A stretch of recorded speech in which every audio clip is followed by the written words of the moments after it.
Magandang araw mga kaibigan.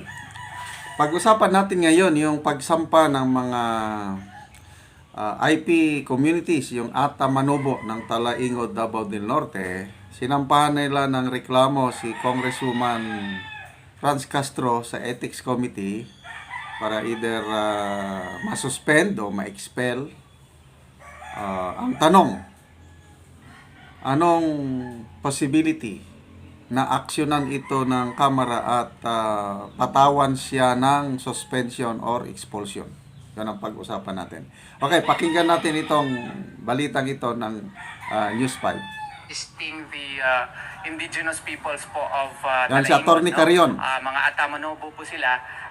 They are led by Dato Alan Kausing, Andigaw Agay, and Guting Dalyak Dausay. No?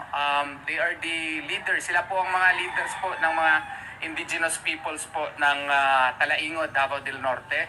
They are anchoring their complaint on the provisions of Republic Act 6713 or Code of Conduct of Ethics of Government Officials, specifically the supposed commitment to public service, the high commitment to public service of these public officials such as congresspersons like Congresswoman Franz Castro. So, nagbiyahe po ang ating mga miyembro po ng indigenous peoples from Talaingod para po maparating dito sa House of Representatives na kinakailangan po na isuspinde at kailangan po tanggalin sa pwesto si Representative Franz Castro kasi nakikita naman namin at natin na convicted na siya sa Regional Trial Court, and even if it is on appeal, no, before higher courts, but the administrative aspect of the crimes that she committed should be likewise under investigation, and if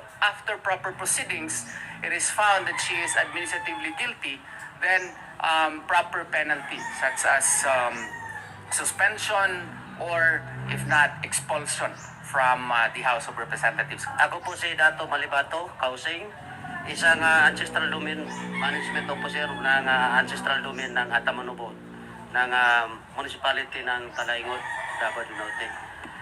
Nandito po kami dito sa Manila ngayon, kasama namin yung tatlo naming tribal leader, dahil tatlo lang yung hinihingi namin, no, sa ating gobyerno ngayon, nga gusto namin matanggal yung si Franz Castro. Bakit, no? Kasi yung ginawa niya sa amin, parang hindi nirespeto yung rights of the IP, no?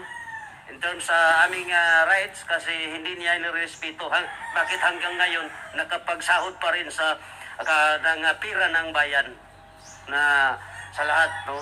So ipangalawa, parang walang respeto ng yung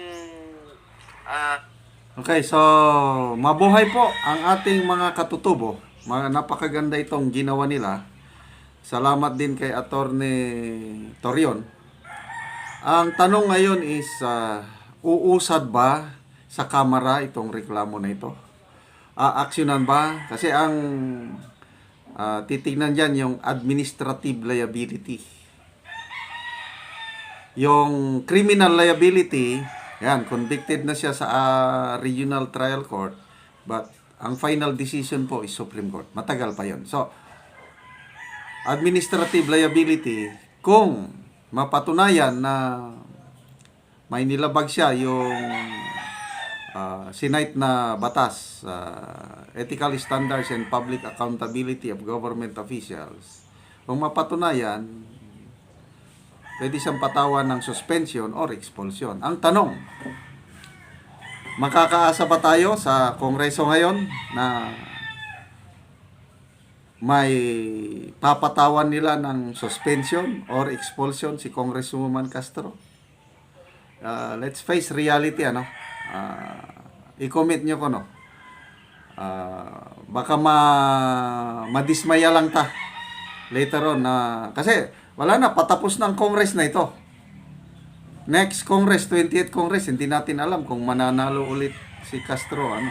So, but anyway, yan na, na-file na yan. Tingnan natin.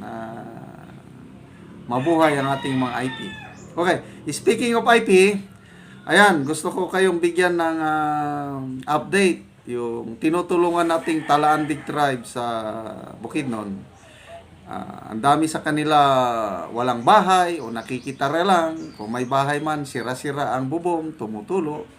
Nakapagpadala na tayo ng pako, yero, good for 26 houses. Ngayon, ginagawa na ang kanilang mga bahay. Okay, panoorin nyo itong video na ito. Maayad, masalam! Ito pa ang mga dagdag bagong bahay na pinapatayo. Ito ng yero. Kinsa tagiyan ni nga yero? Ako, sir. Ito ang imong balay? Ito? Oh, ito, sir. Ito. Kinsa tagiya to? Ako, sir. Imo? Ang yero niya. Asa ang imong balay? Kana, sir, gamay kaayo. Kini? Kwarto na lang yun, sir. Isang kwarto. Ano na to Duol kayo. So, kini nga balay, inyong ginikanan? O balay sa ginikanan? Nagtukod ka lang og kwarto? Oh, kana, sir, gamay kaayo. May kayo, pila na inyong anak? Wala pa, sir. Oh. Sabi. Di ba naapay nakigpuyo nga lain, ikaw? Ako, sir. So magsuon di ay mo? Magsuon. Ako na mga igsuon, sir. Ay, igsuon mo. Oh. Magsuon, nakigpuyo po diri. Oh, nakipuyo lang ko. Grabe, no? Oh, sige, humano ang iyong balay. Muna ko, sir. Mayat masalam. Masalam, sir. Ito na po ang isang nabigyan natin ng yero at pako. Sinong may-ari? Ikaw, asa ang imong bana? Nagtrabaho. Pila na inyong anak? Dua. Dua. Asa mo nagpuyo? Diya. Nakitira, nakigpuyo lang sa imong ginikanan. Oh. Kamo ang ginikanan? Naman gani. Pila ka anak nimo ang nagpuyo diya sa imo? Ha? Pila ka anak ang nakigpuyo? Siya lang. So diha, mao ni ang bahay ng magulang. Naman gani ang kan. So ito, may sarili na kayong bahay. Di na problema mag-uyog sa gabi. Balay. Sige, ayaw dugang yang inyong anak ha. Kumusta lalin? Okay na, sir. Anong okay? Sige, ipadayon. Ako po, sir, kay mangayo pud ko og kuan kanang sin nga akong gamiton kay mag-repair ko sa kong balay kay kagubaon na gid. Asa may imong balay? Tuwa sir, ikas.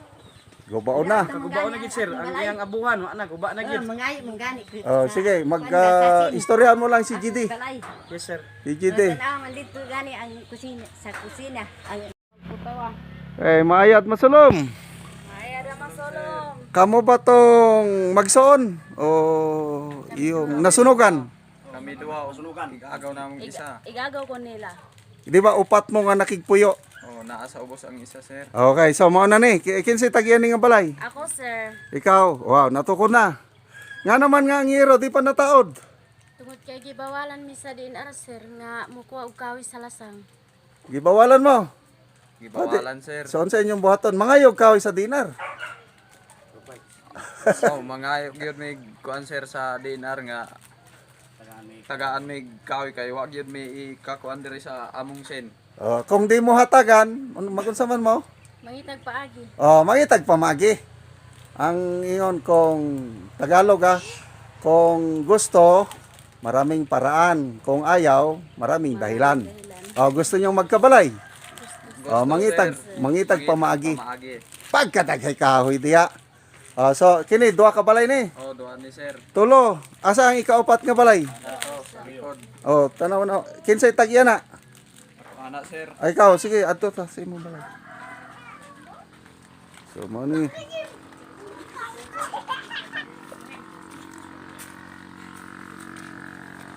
Kung kulang ang inyong lansang, mangayo kay GD ha.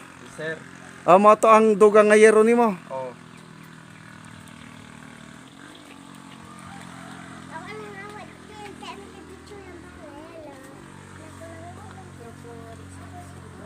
Tagas man kayo inyong balay day. Sandanas. Ay, dos andanas. Eksakto. Bisan ako. Kung ako'y magbalay kiri, dos andanas mo na to. Para dagay. Okay, sige.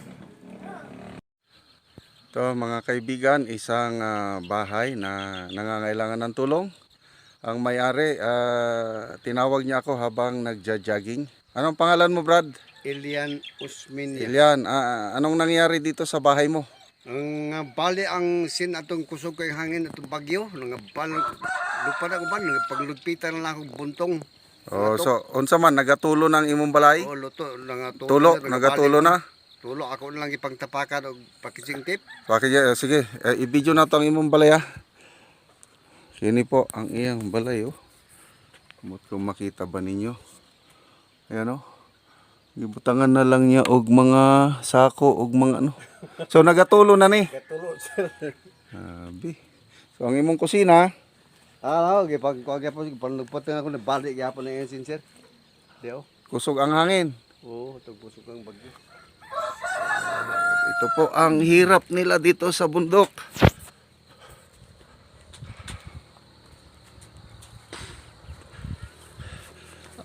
Istoryahon mo lang si GD. Kailan mo si GD? Inganan. Hinga naman singali. Oh, inganan. Oh. Kay lista-lista, priority lang kung kinsay mapilian yung mas kaluloy, may maunang Okay. mahatagan, magulat lang. Salamat kay sir. So ito mga kaibigan, kalagayan nila dito. Ang daming mga tao na kung may bahay mang ganito, sira-sira na ang atop. Yung karamihan, mga anak na nag-asawa na, nakatira pa rin sa maliit na bahay ng kanilang mga magulang.